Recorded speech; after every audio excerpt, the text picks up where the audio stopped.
மூன்றாவதாக அங்காரகன் என்று சொல்வார்கள். அவருக்கு பூமி காரகன் என்று பெயர், செவ்வாய் என்றும் பெயர்.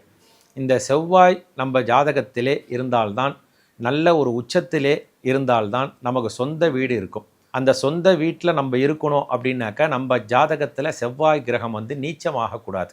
அப்போ தான் நம்ம சொந்த வீட்டில் இருக்க முடியும். அந்த வீட்டை, பூமியை தரக்கூடியது அங்காரகன், செவ்வாய் என்று சொல்லக்கூடியது.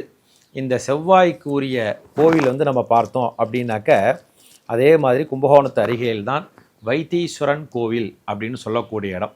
அங்கே தான் அங்கே பார்த்தோம் அப்படின்னா மூலஸ்தானத்து சுவாமி அம்பாள் பெயர் தையல் நாயகி அம்பிகா சமேத வைத்தியநாத சுவாமி என்று பெயர். அங்கே முருகப்பெருமானுக்கும் ரொம்ப விசேஷமான க்ஷேத்திரம். செவ்வாய்க்கு அதிபதி முருகப்பெருமான். அந்த முருகப்பெருமான் அங்கே முத்துக்குமார சுவாமியாக நாம் அனைவருக்கும் அருள்பாலித்து வருகின்றார். அங்கே இருக்கக்கூடியது செவ்வாய் கிரகம். இதே சென்னையிலே செவ்வாய் இங்கிருந்து ஒரு பூந்தமல்லி அப்படின்னு சொல்லக்கூடிய இடத்துல வைத்தியநாத சுவாமி ஆலயம் இருக்கின்றது. அங்குதான் செவ்வாய் கூறிய இடம். சென்னையிலே பூந்தமல்லியிலே வைத்தியநாத சுவாமி ஆலயத்தில் செவ்வாய் கிரகத்தை வழிபட வேண்டும்.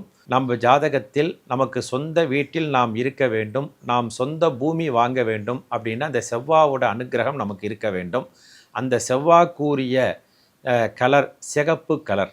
அந்த செவ்வாய்க்குரிய தானியம் காராமணி என்று சொல்லக்கூடியது. அந்த தானியத்தையும் சிகப்பு கலர் வஸ்திரத்தையும் வைத்து செவ்வாய் பகவானை வழிபட்டு, நமது ஜாதகத்திலே செவ்வாய் தோஷம் இருந்தால் அந்த தோஷத்தை நீக்கி அனைவரும் வாழ்வாங்கு வாழ இறைவனை பிரார்த்திக்கிறோம்.